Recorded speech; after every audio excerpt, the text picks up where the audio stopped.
Pak Rektor, ada kabar? Salam Pak Teras, semoga kuras dalam lindungan Tuhan Yesus Kristus kita sekeluarga. Amin, amin, amin, amin. Nah, Pak Rektor, kan kemarin saya lihat UPR UPR juga aktif sejak COVID-19 ini merembak ke Kalimantan Tengah. Saya rasa UPR adalah salah satu institusi pendidikan yang paling aktif, Pak ya, dalam ikut menanggulangi dan juga memutus rantai COVID-19 ini. Juga dalam konteks ketahanan pangan, karena tema yang kita bahas hari ini adalah ketahanan pangan. Seperti yang disampaikan Pak Teras tadi adalah bahwa kita tidak boleh hanya bertahan saja sebenarnya, tapi juga harus berdaulat begitu. Nah, kemarin saya lihat UPR ada panen ayam dan lain sebagainya, kemudian dijual itu. Nah, mungkin ini juga bisa disampaikan Pak Rektor sebagai salah satu bentuk kontribusi UPR dalam ikut bersama-sama mendukung kedaulatan pangan yang ada di Kalimantan Tengah. Silakan Pak Rektor. Ya, terima kasih Nopea. Selamat sore, salam sejahtera untuk kita semua. Assalamualaikum warahmatullahi wabarakatuh. Waalaikumsalam. Untuk kita semua, Bang Teras, abang yang masih ganteng. Terima kasih. Itu gelar beliau itu Temanggung Bajela Pulau. Jadi bertutur kata mas, bijak gitu. Itu gelar beliau. Tapi lagu saya Pak Rektor, lagu saya membangun Mahagaleu jangan dilarang, iya. Pak. Enggak ada dilarang, Pak. Oh, makasih. Ada dilarang, malah kita putar, Pak. Makasih Pak Rektor. Maaf. Ya. Jadi ini saya lebih muda 3 tahun dari Pak Teras. Saya menuju 62. Jadi anak-anakku sekalian juga. Anak-anak saya juga sudah bekerja, sudah punya cucu sama dengan Pak Teras juga, abang saya, idola saya juga Pak Teras ini. Anak-anakku sekalian, putra putri bawi nyai jagau bakena belinga bawi nyai pintar harati semiai tabe selamat dengan alatai salam sujud kaneng melempang adil katalino bacuramin kasaruga basengat kajubata harus. Perlu saya sampaikan, ini saya hanya menggambarkan UPR ini universitas terbesar di Kalimantan Tengah dengan status perguruan tinggi Satker. Nah, perkiraan jumlah mahasiswa saat ini sekitar 18.000 orang dan akan masuk mahasiswa baru itu berjumlah kurang lebih 4.500, berarti sekitar 22.500 pada saatnya dalam sebulan 2 bulan ke depan. Nah, mahasiswa UPR ini saat ini 50% di atas, sekitar 50 menuju 55. Mahasiswa ini berasal dari luar Pulau Kalimantan. Mungkin di perguruan tinggi juga lain juga ada, tapi yang terbesar di UPR. Nah, dalam kondisi ini saya hampir ribuan tiap hari menerima WA dari mahasiswa. Mereka sekarang sudah merasakan dampak COVID secara ekonomi, terutama yang di luar Kalimantan Tengah. Yang dari Kalimantan Tengah sendiri sudah mulai eksodus pulang kampung atau mudik Pak Teras. Anak-anakku sekalian se-Indonesia gitu. Nah, kemudian yang dari luar Kalimantan Tengah itu kurang lebih 55%. Nah, sekarang mereka sudah mengeluh tidak mampu bayar kos, kiriman orang tua juga sudah ada dampaknya. Kemudian penyediaan kebutuhan hidup mereka juga sangat terbatas. Numpang bagi Indomie sesama teman ada masih. Nah, ini baru hanya 1,5 bulan dampak COVID ini terhadap pangan dan kebutuhan pokok. Ini mahasiswa, belum masyarakat. Saya bicara gambarannya mahasiswa. Nah, status COVID di Kalimantan Tengah saat kemarin jam 3 sore itu kondisi positifnya 128. Nah, itu ada bahannya saya sampaikan ke Nopea itu, ke Nopi ya. Nopea, kemudian dalam perawatan 110. Kalimantan sembuh 12, meninggal 6, kondisi jam 3 kemarin. Nah, hari ini Saya belum dapat info, mudah-mudahan jam 5 nanti, setengah 5 sudah ada kabar. Mudah-mudahan turun, kita berdoa saja. Nah, hampir mendekati Kalimantan Selatan. Jadi Kalimantan Selatan malah melampaui 2 orang Kalimantan Selatan kondisi kemarin. Kalimantan Selatan itu positif COVID itu 126. Mereka sudah diberikan persetujuan oleh pemerintah tentang pembatasan berskala besar. Nah, Kalimantan Tengah sedang dalam proses persetujuan pusat. Nah, tentunya dampak ini berdampak kepada penyediaan pangan dan penyediaan kesehatan, sarpras kesehatan, obat-obatan dan lain-lain. Karena kita semua tergantung dari luar. Hampir semua termasuk pangan, termasuk obat-obatan dan bahan makanan. Nah, ini yang harus kita antisipasi ke depan. Nah, Universitas Palangkaraya sejak awal Maret COVID, informasi dari Wuhan, belum ada gerakan dari pemerintah pusat. Saya sudah antisipasi membentuk tim COVID UPR.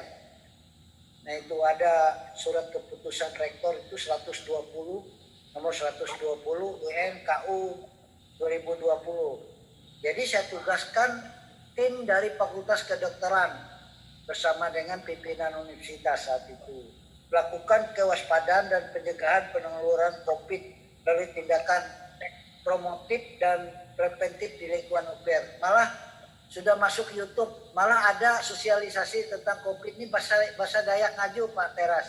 Silakan aja buka anunya di YouTube-nya yang dilakukan oleh teman-teman tim penanggulangan COVID UPR. Nah, kita sudah melakukan berbagai antisipasi saat itu, melakukan penyemprotan. Waktu itu belum terlalu booming ini COVID-nya. Kita sudah lakukan antisipasi dan kemudian pembuatan hand sanitizer dan lain-lain. Berikutnya, kita sudah membentuk relawan COVID dan ditugaskan tim COVID itu di 3 orang di Dori Silpanu sampai sekarang, malah bertambah. Kemudian 1 orang tim COVID di Bapelkes. Ini untuk penampungan tim COVID di Kota Palangkaraya karena sebagian besar dari daerah itu dirujuk ke Kota Palangkaraya, Dori Silpanu.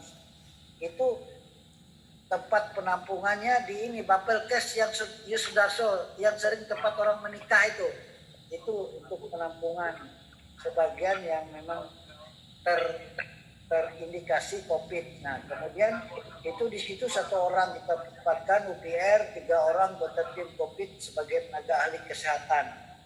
Kemudian 1 orang tim COVID di IK wilayah Kalimantan Tengah untuk sukarelawan.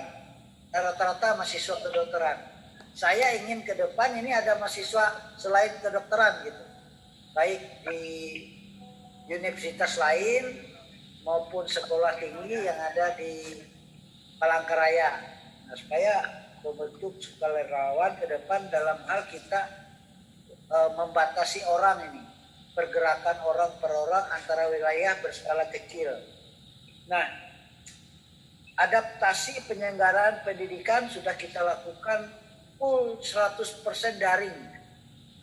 Anak-anakku sekalian, untuk sistem akademik mulai dari konsultasi ke dosen, ke proposal, seminar hasil sampai ujian S1, S2, S3. Sudah sistem daring full 100%.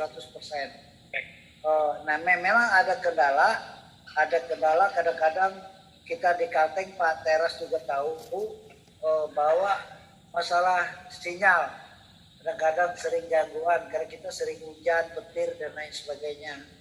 Nah, tapi itu tidak jadi masalah.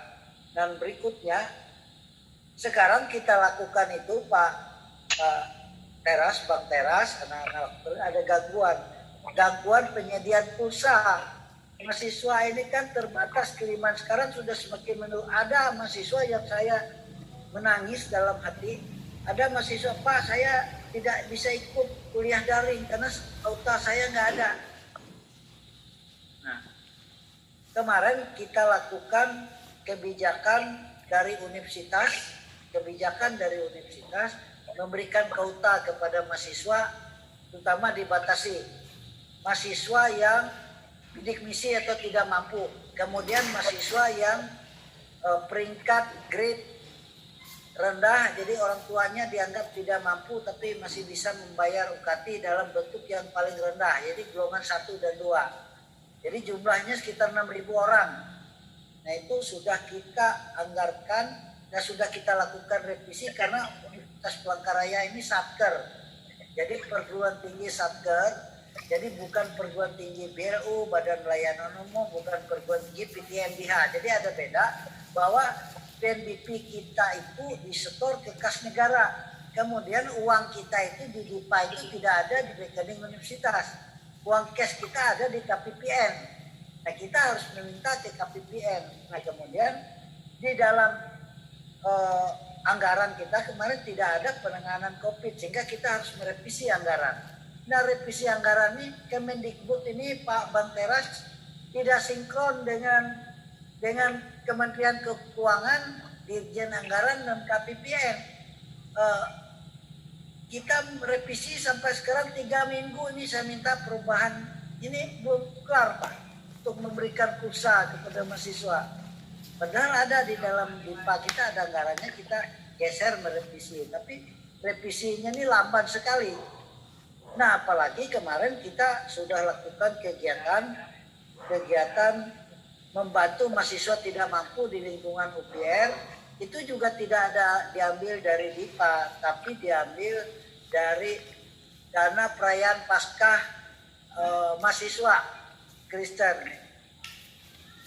Mahasiswa Kristen pelayanan Paskahnya harusnya perayaan Paskah, ya saya bilang kita sumbangan kepada mahasiswa siapapun tanpa memandang agama. Di data mahasiswa yang tidak mampu, mereka mendaftar, kita bagi sembako. Tapi itu kerjasama dengan Dharma Wita, kemudian disumbang juga dari unsur pimpinan untuk memberikan suplai. Tapi itu kan ini sudah 3 minggu berlalu, itu sudah habis. Nah ini kedepannya seperti apa lagi? Nah ini saya sedang memikirkan ini. Ya ini harusnya kita harus kerjasama anak-anak mahasiswa. Jadi bagi mahasiswa yang mampu, bantulah teman-temannya yang tidak mampu. Jadi bukan hanya dibebankan kepada pemerintah, kemudian kepada pimpinan kita sendiri atau ya bagi mahasiswa yang merasa mampu, kurangilah konsumsinya gitu. Misalnya kemarin beli rokok 2 bungkus, ya jadi beli rokok setengah bungkus lah. Atau dia pakai pulsa biasanya sekian mega per bulan ya. Bantu teman-teman, nah itu kita saling subsidi, itu bahu-membahu. Kemudian yang tidak makan ya bagaimana caranya, ada lahan-lahan kosong, saya bilang sama dosen, ada lahan dosen kosong, ayo mari kita tanam bersama dengan mahasiswa kita berdayakan. Nah berikutnya penyelenggaraan kegiatan akademik berjalan semua, kemudian tugas akhir dan lain-lain, dan ini kegiatan COVID ini, masalah COVID ini tidak akan menunda kelulusan mahasiswa. Dan saya mempertahankan tetap mutu mahasiswa tetap kita jaga, karena kita dengan menggunakan metode daring, saya akan pantau terus para dosen memberikan tugas dan lain-lain. Cuman kendalanya ini pada pulsa mahasiswa. Nah berikutnya, sejak bulan Januari 2020, Bang Teras, saya tidak berpikir COVID ini. Rupanya Tuhan itu memberikan anugerah buat saya. Ini lahan UPR ini ada 600 hektar. Nah, lahan gambut kemarin pada saat kebakaran hutan dan lahan itu terbakar 46 hektar, itu kita jaga terus. Nah saya pikir kok lahan kita banyak ini, yang kita bangun itu surplus dengan jalan itu sekitar 120 hektar aja Pak, gedungnya yang ada. Sisanya masih 300 hektar lebih. Saya Januari kemarin dengan inisiasi memberanikan diri membentuk tim Teknopark. Jadi pertanian terpadu di lahan kampus.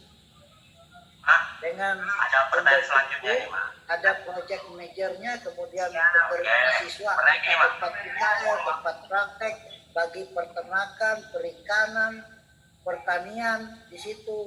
tidak harus praktek jauh-jauh, sudah kita bikin dan kemarin berhasil bulan tanggal berapa itu 21 April ya NOPEA ya, wartawan ikut panen. Jadi panen ayam ya, tapi pada saat itu kita harus panen ayam. Harga ayam sekarang 10.000 Pak dibeli di lokasi. Kalau di pasar ini sekarang ayam harga kasihan, menangis, menjerit, terlunak Pak.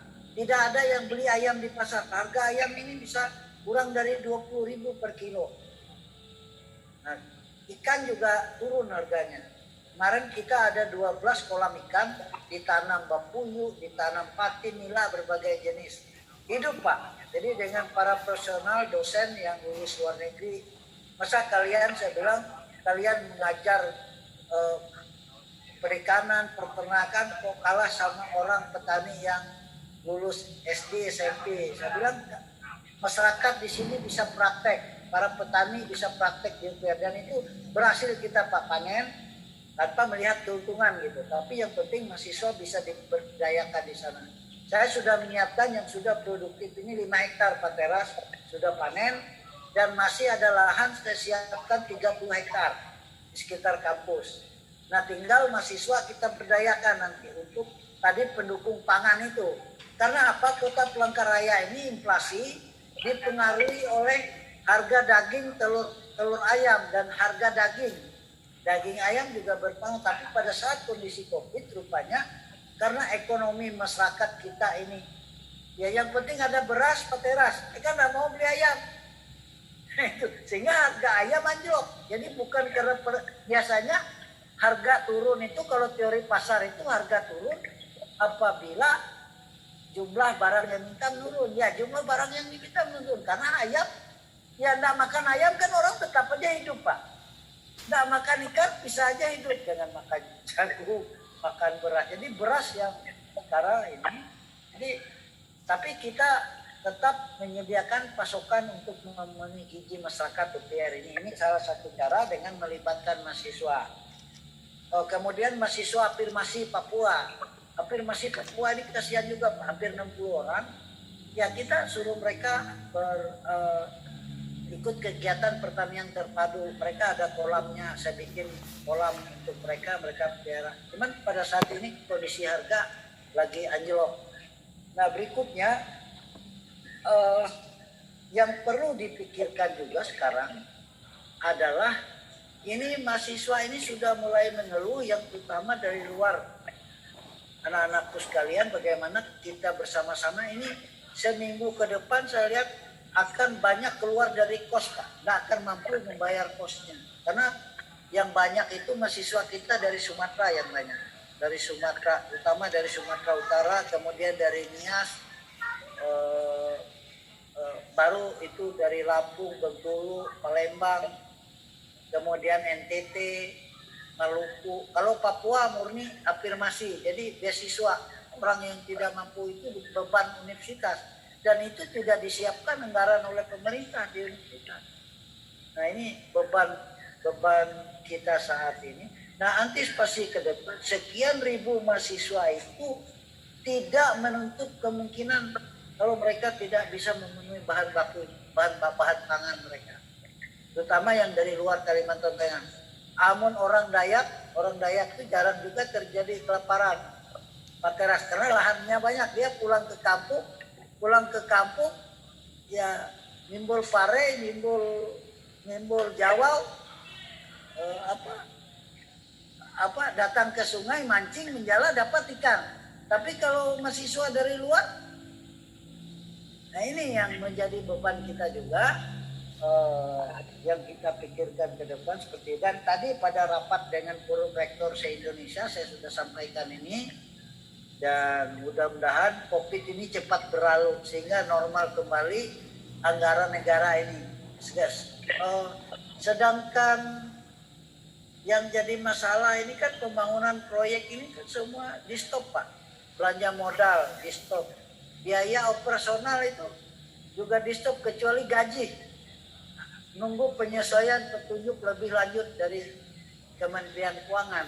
Sudah kita revisi tapi belum ini. Jadi sehingga apa? subsidi itu nggak bisa kita enak menangani karena pembangunan sebenarnya saya berpikir kalau ada pembangunan ya saya arahkan kepada karya aja biar bisa memanfaatkan mahasiswa seperti pengembangan teknopark di UPR ini kan perlu dana dan modal ya kita nggak ada dananya ini Pak dari universitas jadi karena ini di stop kegiatan berbau fisik hanya sementara dulu nunggu perkembangan. Nah berikutnya Nas jalan keluarnya kita saling menopang yang mampu dalam jangka pendek ya dalam jangka pendek harusnya kita saling menopang baik mahasiswa maupun seluruh dosen, seluruh masyarakat yang ada yang mampu kita berikan sosialisasi, bantu.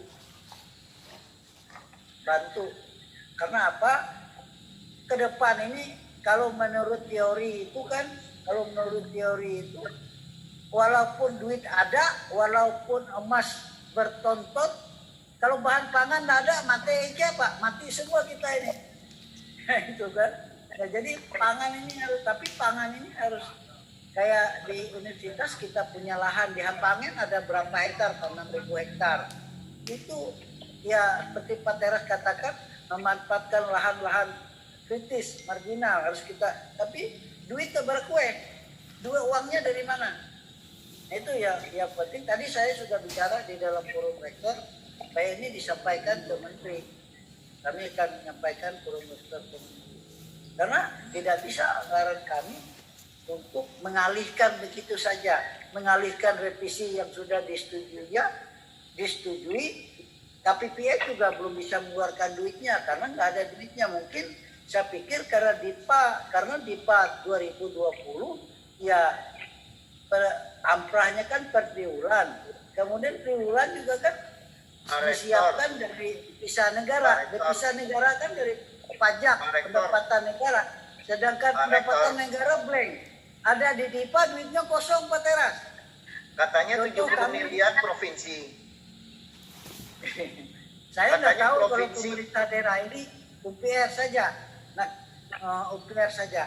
Nah jadi pemerintah daerah saya nggak tahu kemarin mereka untuk penanggulangan bencana COVID minta 600 miliar, cuman saya nggak tahu nunggu dengan DPR ya, mereka katanya 700 miliar lebih Pak.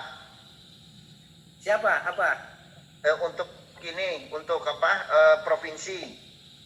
Enggak, 600 sekian aja Pak, nggak sampai 636 kalau nggak salah. Wah besar itu Pak.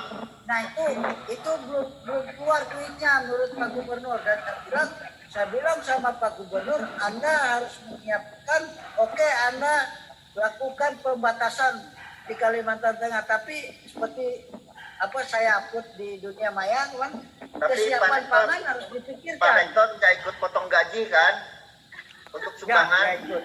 Oh ya. Nah. Saya inisiatif Pak, swadaya saja. Iya. Saya. Tapi Pak Gubernur sampai 9 miliar ya Pak ya? Saya nggak paham itu duitnya dari mana dan saya belum Iya. Nah itu kasih pemuda-pemuda nih. Nah itu. Setuju Pak, dikasih ke pemuda aja bergerak. Karena dari pemerintah daerah yang disiapkan untuk penanganan COVID ini juga ya dibagikan juga kepada kalangan pemuda ini agar dia juga mereka bisa memberdayakan masyarakat. Jadi bukan hanya mengobati orang yang sakit corona ini, COVID-19 ini, tetapi juga harus persiapan pangan. Saya bilang kalau ada pembatasan pergerakan orang, kita harus menyiapkan bahan pangan dan obat. Tanpa itu kita akan gagal percuma. Karena COVID-nya berkurang, tapi lauk, lapar. Tidak ada bahan pangan, akhirnya kriminalitas meningkat dan lain-lain. Kaptimas akan tidak aman dan lain-lain. Jadi, caranya pemuda, generasi muda Kalimantan Tengah ini, milenial ini, saya lihat memang jumlahnya lebih banyak daripada penduduk usia anak-anak dan balita dan usia tidak produktif yang tua. Jadi Kalimantan Tengah bagus grafik kependudukannya Pak Teras, ini keberhasilan Pak Teras juga. Jadi generasi emas Kalimantan Tengah pada saat kondisi COVID ini kan mereka kuat-kuat untuk membantu masyarakat. Nah ini yang harus kita manfaatkan melalui Pak Teras Ngarang sebagai perwakilan DPD Kalimantan Tengah, memberikan juga masukan kepada Pemda. Salah satu bahwa ini bukan hanya fokus kepada, kadang-kadang di KPPN Pak, di keuangan, ini anggaran nggak boleh hanya bisa untuk COVID. Apa untuk COVID itu untuk beli obat aja atau untuk menyembuhkan, padahal kita harus menyiapkan surplus penunjang lainnya. Nah ini yang kadang-kadang sakitnya di situ, di anggaran. Jadi anak-anakku sekalian, dalam jangka pendek tentunya tetap kita memberikan, sementara jadi produksi pangannya harus tetap disuplai ketersediaan pangan di daerah kita. Itu yang penting juga. Ya kamu nita belau belemu kenapa kita bercocok tanam ke apa Teras? Siap Pak, siap. Nah jadi itu, jadi saya katakan boleh memperlakukan PSBB Palangkaraya Kalimantan Tengah, tapi pangan kita harus pastikan. Ya, Kemudian Pak Rektor, ya, makanya dulu ada Kalteng Barigas, Pak. Iya betul Pak Teras. Kenapa Kalteng Barigas? Kalteng Semangat Besu, supaya Kalteng Harapi. Besu ada juga Pak Teras ya. Kalteng Iya. Besu, Kalteng Besu, Kalteng Kenyang, Itu. Kalteng Terang. Ya. Ya, makasih Pak Rektor. Oke Pak Rektor, makasih jadi- Pak Rektor. Ya. Memang kita harus menyiapkan produksi pangan di berbagai lini sementara waktu ini. Ya, Pak. Jadi produksi pangan itu tidak untuk dijualkan, tetapi untuk memenuhi kebutuhan masyarakat. Bukan melihat berapa biaya produksinya, berapa keuntungannya, enggak. Tapi yang penting ketersediaan pangan itu terjaga untuk seluruh masyarakat. Nah, mari para pemuda yang kuat, ayo kita himbau masyarakat manfaat luas lahan yang sekecil mungkin, minimal nanam jawau, singkong, Siap Pak. ditanam, nanam sayur-sayuran. Nah itu saja dari saya untuk masalah ini. Semoga kita semua berdoa ya.